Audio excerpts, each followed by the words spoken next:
돈에 대한 사랑으로 무너지는 한국 개신교 기독교라는 제목의 동영상입니다. 제가 이번 동영상에서는 한국의 개신교 목회자들이 정말 모세의 율법에 기록되어 있는 대로 안식일에 하나님의 말씀을 대언하는 그런 모세, 아론, 그런 제사장인가 하는 그 문제에 대해서 다시 한번 살펴보겠습니다. 지금 현재 목회자들이 주장하는 영과 이단 교주의 영이 제가 늘 같다고 주장했는데 그 증거가 여실히 사회 문제로 부각되고 있습니다. 한국 개신교 목회자들이 과거 모세의 율법에 기록된 여호와께 드릴 예물, 하나님의 이름을 야훼도 아니고 그냥 여호와라고 계속 부르는데 이렇게 돼버리면 제 입장에서는 여호와의 증인하고 개신교하고 어떻게 구별하겠습니까? 전 세계에서 하나님의 이름을 공개적으로 여호와라고 부르는 그런 번역을 계속적으로 고수하는 그런 기독교가 한국인들밖에 없는데 이 문제에 대해서 아무런 말도 하지 않고 하나님의 이름을 계속 여호와라고 번역하면은 나중에 사람들이 이게 여호와의 증인인지 개신교인지 구별을 하지 못하게 됩니다. 게다가 유대인을 비롯해서 전 세계 기독교인들이 다 하나님의 이름을 여호와라고 한다면은 여호와의 증인이라고 하는 그런 집단은 교리적인 문제에 대해서 해석에 관련된 부분에 있어서만 이단으로 판정받았기 때문에 불리한다라고 말할 수 있지만 하나님의 이름을 다 나의 주님이라고 하고 과거에는 야훼라고 불렀다고 생각을 하고 있는데 그 하나님의 이름을 함부로 부르지 않기 위해서 아도나이의 모음을 하나님의 이름 자음에 붙여서 그렇게 아도나이라고 부르라는 그런 의미에서 했던 표기라고 하는데 계속 그렇게 여호와라고 발음을 해버리고 번역을 하면은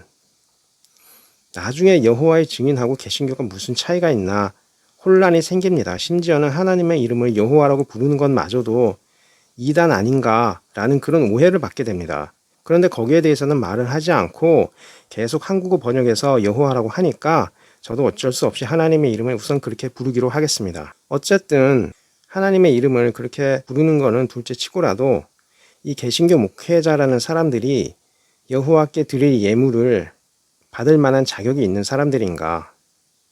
여호와께 와서 예배를 드려야 할 때에 개신교 목회자들, 이방인 개신교 목회자들이 그렇게 중요한 사람들인가? 이 사람들 앞에 오는 것이 여호와 하나님께, 야훼 하나님께, 이스라엘의 하나님께 오는 것인가? 지금 이 개신교 목회자들이 돈이라는 매개체 안에서 이단 교주의 추종자하고 한자리에 앉아 있습니다. 이들이 거룩한 예배를 주관할 그런 거룩한 사람들입니까? 하나님께 드려야 할 그런 예배를 주관할 그런 거룩한 사람들입니까? 성경을 보면 예수님께서 바리새인들 그리고 당시 유대 종교 지도자들을 비판하셨던 가장 제일 큰 목적이 무엇이었냐면 돈에 대한 사랑, 권력에 대한 추구 때문이었습니다. 교회 목회자들은 성도들을 향해서는 그 예수님의 말씀을 인용해서 돈에 대한 사랑을 끊어야 한다. 헌금을 하지 않는 것은 돈에 대한 사랑이 강하기 때문이고 그 돈에 대한 사랑과 집착이 강하기 때문에 하나님께서 너희들에게 복을 주지 않으시는 것이다. 결국 성도 너희들이 하나님께 헌금하기보다 그 돈을 너희들 계좌에 그대로 묶어두면서 그 돈으로 쾌락을 추구하기 때문에 그 돈을 의지로 삼기 때문에 하나님께서 너희들을 복주지 않으시는 것이다 라고 하면서 항상 사업이 망했다거나 큰 질병에 걸렸던 그런 이력이 있는 사람들 예시를 들어서 성도들로 하여금 헌금을 하도록 강요했습니다. 그렇지만 자신들이 그 헌금으로 들어온 돈에서 월급을 가져갈 때에는 다른 성서 말씀을 적용합니다. 다윗도 솔로몬도 부자로 살았다라는 그런 말을 인용하고 아브라함도 이삭도 야곱도 부자로 살았다. 이런 식으로 정당화하면서 자신들이 성도들의 헌금에서 재산을 취한 것을 정당화했습니다. 그리고 한국 개신교 목회자들은 자신들이 가톨릭보다 낫고 다른 어떤 이단들도 다 비판을 하면서 자신들이 그리스도에게 가장 가까운 그런 기독교라고 항상 주장했습니다. 그런데 지금 요즘 뉴스에 나오는 그 사건들을 보십시오. 돈과 정치적 야망이라는 그 두 가지 목표를 위해서 살아온 그 개신교 목회자들이 정치인과 결탁해서 세력화하려고 했던 그 결과가 어떤 종교와 연결되어 있는지 여실히 보여주고 있습니다. 여태까지 성도들에게 자신이 메시아 야훼라고 했고 그리스도의 사도라고 했는데 그 실상은 가룟 유다와 다를 바 없는, 그리고 게하시와 다를 바 없는, 그리고 예수님을 십자가에 못 박아 죽이라고 했던 그런 사람들과 다를 바 없는 그런 단체일 뿐이라는 그런 증거가 드러났습니다. 어떻게 개신교 목회자가 교회에서 이단 교주를 비판하진 못할 망정 경제권을 이용해서 정치 세력화하려고 하는 그런 이단 교주 집단하고 같이 오르내리고 있습니까? 이 개신교 교회 목회자들이 누군가를 비판하거나 그리스도를 믿으라고 할 자격이나 있습니까? 창피하고 부끄러운 것도 모르고 이제는 뻔뻔하게 이단 교주 추종자하고 같이 앉아서 함께 정치적 성공을 꿈꾸고 있습니다. 이게 어떻게 기독교의 종교입니까? 그동안 구약과 신약을 동원해서 여호와 예수의 말씀을 들어라 하며 돈을 요구하고 성도들에게는 순교를 하라고 했던 이들이 지금 어디 있습니까? 그리스도의 재림이 임박했다고 모든 성도들에게 선교비를 걷었던 그 사람들 지금 어디 있습니까? 목회자가 돈 욕심을 따르고 그 돈을 사유화하기에 바쁘니 동일한 죄를 짓는 이단 교주 추종자들하고 광야에서 예수님을 유혹했던 그 악령, 세상의 영광을 보여주면서 이 모든 것들을 주리라 했던 그 영, 그 악령이 그 돈이라는 매개체를 이용해서 이단 교주 추종자하고 한자리에 앉게 한 것입니다. 개신교 목회자들이 돈을 사랑했던 그 마음이 결국은 하나님의 영광을 위한 것이 아니었고 결국은 이단자들과 한 자리에 앉게 되는 그런 치욕스러운 상황을 만든 것입니다. 지금 이단 교하고 같이 거론되는 종교가 가톨릭도 아닙니다. 기독교에서 예수님에 관련된 교리적인 문제에서 이단 판정된 그런 이단도 아닙니다. 자신들이 가톨릭보다 더 낫고 이단교를 분석해서 자신들이 다른 어떤 종교보다 더 순수하다고 주장하는 개신교 교회 목회자들이 지금 이단과 한 자리에 앉아 있습니다. 이 사람들이 이단을 비판할 자격이 있습니까? 이 사람들이 안식일 날 내 앞에 와서 야훼께 드릴 여호와께 드릴 헌금을 하고 내 앞에서 예배를 보아라. 내가 드리는 설교, 내가 하는 말씀이 곧 여호와 예수의 말씀이다. 이렇게 말할 자격이 있습니까? 예수님께서 언제 로마 그리스 종교를 믿는 사람들하고 같이 앉아서 예배를 받습니까?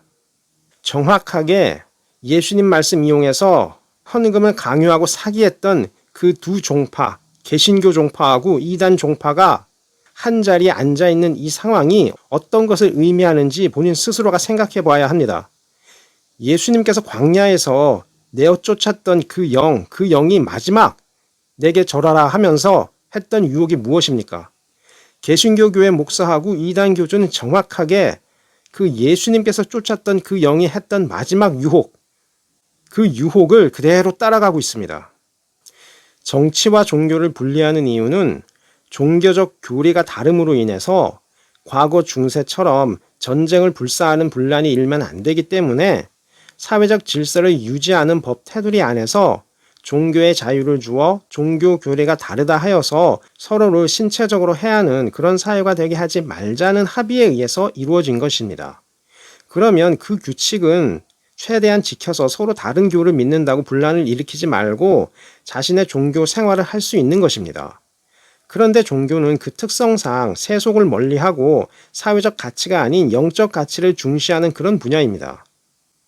그런데 그 가치를 전하면서 성도 너희들은 모든 재물을 예수님 말씀대로 이 땅의 메시아인 개신교 목사의 선교를 위해서 그리고 교회를 짓는 사역에 다 바치라고 하면서 자신은 사요한 재산을 붙들고 세력화했습니다. 그 돈에 대한 욕심 그리고 정치적 야망을 이루려고 했던 그 계략이 어떤 결과를 낳았습니까 지금? 성도들에게 모든 가산을 버리라고 할 정도라면 자신들도 그 말을 지켜야 합니다. 요즘 들리는 뉴스를 보다 보면 이제는 창피하다 못해서 목사나 그 목사를 메시아 하나님 예수님인 것처럼 신봉하는 그런 성도도 결국 같은 사람들이라는 생각이 들 정도입니다. 교주를 추종하는 사람들이나 다를 바 없습니다. 단지 추종자였다고 성도였다고 무죄한 것이 아닙니다. 비판은 누구나 해야 하는 것입니다.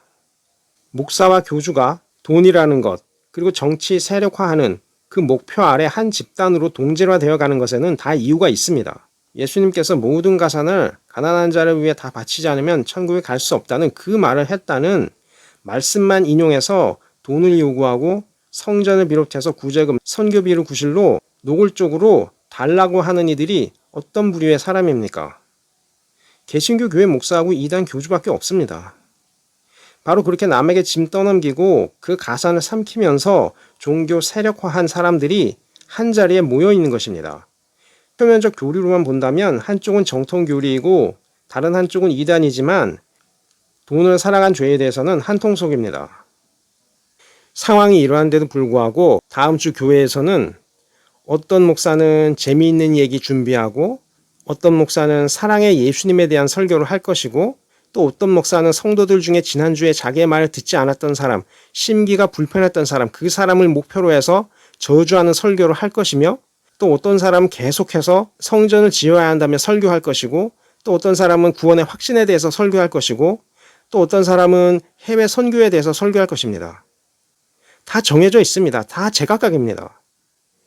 제가 예레미야 선지자나 이사야나 에스겔이나 서로 다른 시대 선지자였고 유사한 시대에 살았다 할지라도 서로 다른 이상을 보았음에도 불구하고 내가 그들을 하나님을 보았던 선지자라고 믿었던 그 이유, 그들의 입을 통해서 당시 이스라엘 사회에 위선과 거짓, 우상숭배, 그리고 성범죄를 지적했던 그 동일한 선지자의 음성을 개신교 목회자로서는 들을 수가 없습니다.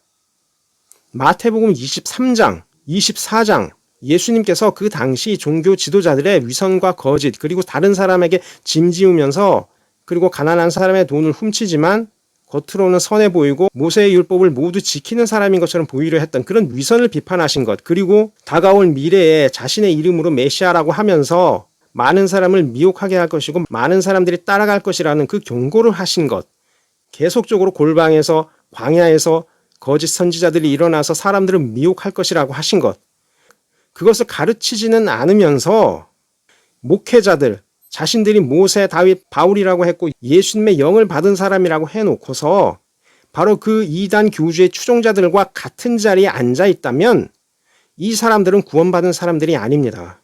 이 사람들은 안식일에 하나님의 음성을 전할 그런 사람도 아니고 예수님께서 광야에서 내쫓았던 그 영을 여호와로 믿는 사람들입니다. 예수님께서 쫓아냈던 그 영을 하나님으로 믿는 사람은 절대로 천국에 들어갈 수 없을 뿐만 아니라 이 사람들이 예수님의 이름을 가지고 예수님의 말씀을 가지고 자기 배를 채운 그 죄에 대해서도 반드시 심판이 있을 것입니다. 저는 예수님의 인성과 부활이라는 2012년에 출간했던 그 글을 시작으로 해서 지금까지 예수님께서 하셨던 그 말씀을 직접 들었던 제자들, 그 제자들과의 관계성의 깊이를 통해서 예수님과 얼마나 가까이 있었고 또한 심리적으로 거리가 먼 사람인지, 그리고 예수님께서 그들을 어떻게 대하셨고 어떤 질문을 하셨고 어떤 대답을 하셨는지 그 관계성의 깊이를 통해서 복음서가 목격자 증언이라는 그 사실을 찾아내려고 노력하고 그리고 그걸 위해서 평생을 살았습니다. 그 책에서 저는 제자들이 박해를 피해서 서로 모인 가운데 각자의 시점을 통해서 예수님을 묘사했던 목격자라고 생각하는 그런 사람들의 입을 통해서 예수님을 나타내었습니다. 베드로는 베드로대로, 요한은 요한대로, 마태는 마태대로, 그리고 다데오는 다데오대로, 사마리아 여인은 사마리아 여인대로, 빌라도는 빌라도대로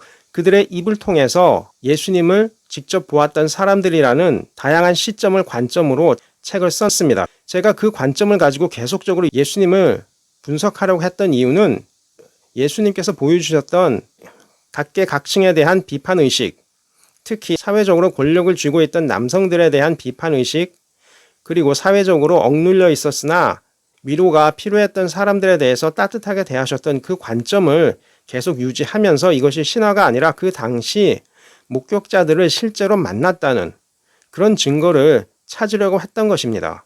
그 노력은 기울이지 않고 예수님께서 하셨던 말씀 중에 헌금을 해라, 모든 걸 바쳐라, 성전을 지어야 한다, 너희들 나가서 순교해라, 하나님의 보내신 자는 하나님과 같은 존재이다, 이런 말을 계속하면서 성도들에게 다 짐을 떠넘기고 자기가 원하는 것을 다 취하니까 이단 교주도 그런 식으로 정치 세력화하려고 하지 않습니까? 어떻게 개신교 교회 목회자가 스스로 가톨릭보다 더 낫다고 하는 사람들이 말하고 행동하는 것이 어떻게 이단 교주와 그렇게 유사할 수 있습니까? 은행에 막대한 돈을 예금해놓고 그 힘으로 정치 세력과 연합하려고 하는 그런 행태가 동일하기 때문에 그런 마음이 결국은 이단 조직체와 연결되어 버린 것입니다. 예수님 당시 유대 지도자들은 겉으로는 우상숭배를 배격하고 그 당시 이단 교주와 다를 바 없는 그런 로마 제국에 대항하는 것처럼 보였습니다. 그렇지만 예수님을 죽이려 할 때는 그들과 연합했고 하나가 되었고 오히려 빌라도조차 생각하지 않았던 그런 논리를 펴가면서 예수님을 그대로 살려두면 황제의 충신이 아니라는 그런 모함까지 하면서 빌라도로 하여금 예수님을 죽이도록 했습니다. 겉으로는 기독교인인 것처럼 하지만 그 속에 이단 교주와 다를 바 없는 그 행위로 돈을 사기하고 정치 세력화해서 자신들의 입지를 확고히 하려고 하는 그런 모든 사람들이 결국 예수님을 죽이려 했던 그런 살인자와 다를 바 없는 그런 사람들이 되어버리는 것입니다. 비판하는 모든 사람들을 내어쫓고 자기 말에 동조하는 사람들만 자신의 주변에 두려고 하는 그런 모든 행태들이 결국은 기독교의 교리의 핵심인 예수님의 사역 모든 것들을 부정하는 그런 결과를 낳게 됩니다. 단지 예수님의 신성을 믿었다고 예수님께서 십자가에 죽으시고 다시 부활하셨다는 그 사실을 믿는다고 해서 구원 얻는 것이 결코 아닙니다. 그 말과 행동이 정말 심령이 가난한 자였는가, 온유한 사람이었고 자비를 베풀었으며 그리고 정말 의를 위해서 핍박받았고 정말 화평을 위해서 살았는가, 그 모든 가르침 아마 제사장들도 다 알고 있었고 자신들도 행하는 거라고 여겼을 것입니다. 본인들도 의를 위해서 핍박받았고 자비를 베풀었고 일정 부분 사랑을 베풀었고 화평을 위해서 일했으나 그 사람들은 결국 돈에 대한 욕심, 권력에 대한 야망을 끊지 않았고 연약한 사람을 골라내어서 자신이 선한 사람이라는 것을 보이기 위해서 혜택을 주어야 하는 사람, 그리고 얼마든지 저 사람의 가사는 내가 취해도 피해를 받지 않겠다라는 생각에 범죄의 피해자를 의도적으로 골라서 그 사람으로부터는 자비를 보이지 않고 돈을 뺏는 그런 이중적인 사기 행위를 했습니다. 예수님께서는 그것을 공개적으로 비판하셨고 그들 편에 서셨고 그것 때문에 돌아가신 것이었습니다. 제사장들이 예수님을 미워했던 이유는 공신력 있는 사람으로서 사회적으로 인정받는 그런 자리에서 했던 행위하고 은밀한 곳에서 연약한 사람을 찾아내어서 그 가산을 삼키는 그런 이중적인 악을 행했기 때문이고, 겉으로는 유일신 사상을 전했지만 한편으로는 정치적인 야합을 위해서 자신의 지위를 유지하려고 하는 그런 이중적인 거래를 했기 때문이었습니다.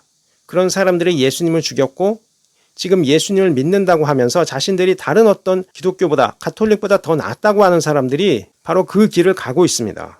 아무리 이단이라고 해도 예수님의 신성에 관련된 부분에 있어서만 부정을 했기 때문에 이단이라고 판명을 받았을 뿐이지 행위에 있어서는 양심을 따라 올바른 삶을 살려고 하는 그런 사람들조차 짓지 않는 그런 죄입니다. 권력에 대한 야망, 돈에 대한 집착은 그 하나만으로 이단과 다를 바 없습니다. 어떻게 개신교 교회 목회자가 이단 교주와 연결된 사건에 같이 등장을 합니까?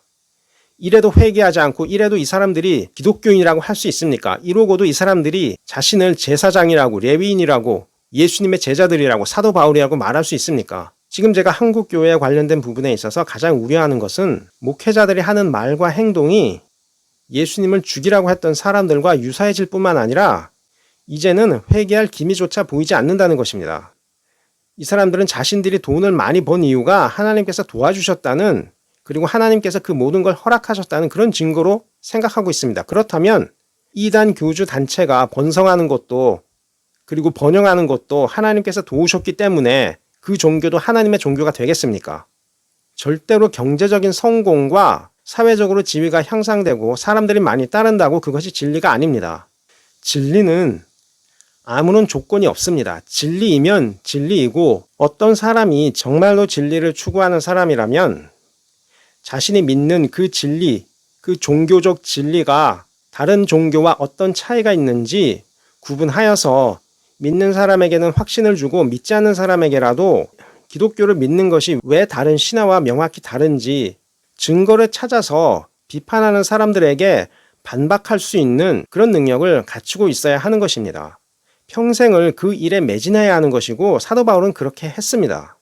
어느 한순간에 마음을 바꿔서 돈과 재물, 예수님의 이름으로 들어온 그 재물을 약탈하여서 사유재산으로 하지 않았습니다. 그렇다면 끝까지 사도 바울처럼 살아야지 사도 바울이지, 사도 바울인 척 하다가 게하시와 가룟 유다의 죄를 지었다면 그 사람의 끝은 게하시와 가룟 유다가 있는 곳으로 가는 것입니다. 성도들에게 하고 싶은 말은 기독교는 예수 그리스도를 믿는 그 하나로 시작한 종교이고 그 하나로 끝나는 종교입니다. 그 가운데 이방인 기독교인이 끼어들어서 자신을 또 다른 메시아라고 생각한다면 그 자체로 이단입니다.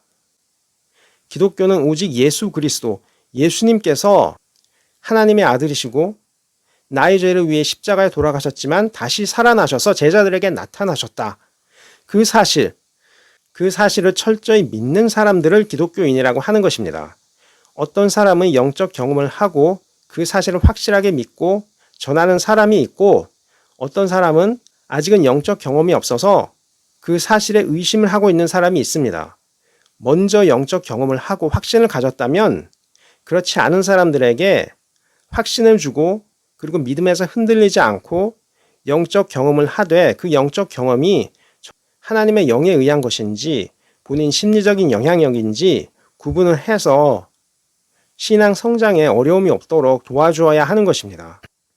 저는 중학교 때 이미 성경을 읽었고 교회 목회자들이 설교하는 내용이 성경 전체가 아니라 성경에서 발췌한 부분을 자신들이 생각하는, 예수님께서 생각하시는 그런 문맥이 아니라 자신들이 생각하는 문맥에 끼워 맞춰서 사람들에게 힘든 일을 전가한다는 사실을 알았습니다. 다만 제가 어렸기 때문에 우리나라의 정서상 어린아이가 나이 든 어른을 비판할 수 없다는 그런 어떤 강한 무언의 압력이 있는 그런 사회이기 때문에 제가 비판을 안 했을 뿐이지, 저는 그 생각 그대로 제가 지금 신앙생활을 하고 있는 것입니다. 저의 신앙생활의 근간은 레위기이고 예수님의 말씀이고 사도 바울의 가르침이지 목사는 아니었습니다.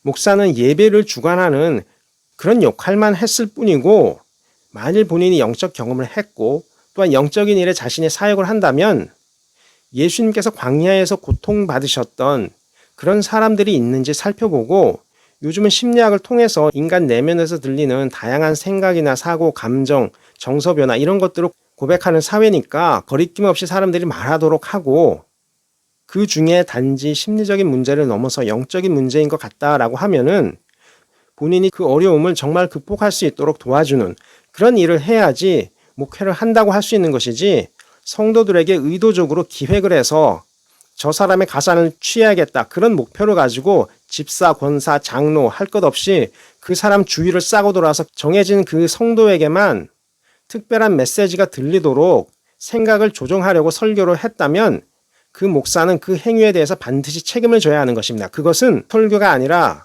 사기 행위입니다. 현 시대에 구별하기 가장 힘든 것은 바로 영적인 일입니다.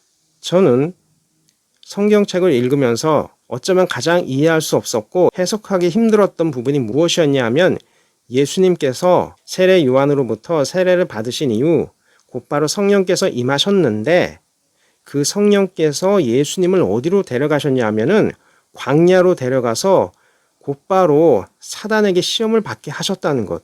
그것을 제가 처음엔 이해할 수 없었습니다. 성령에 이끌리어 사단에게 시험받았다는 그 말이 가장 이해하기 힘들었습니다. 어떻게 그럴 수가 있는가?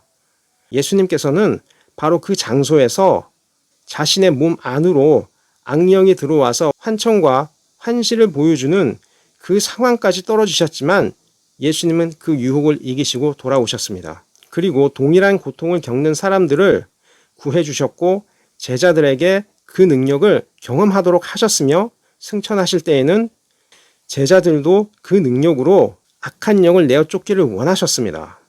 그런데 그 말씀은 모세의 율법에 없습니다. 하나님은 언제라도 모세에게 악한 영을 내어 쫓으라고 한 적이 단 한 번도 없습니다. 그러나 예수님은 그렇게 하셨습니다.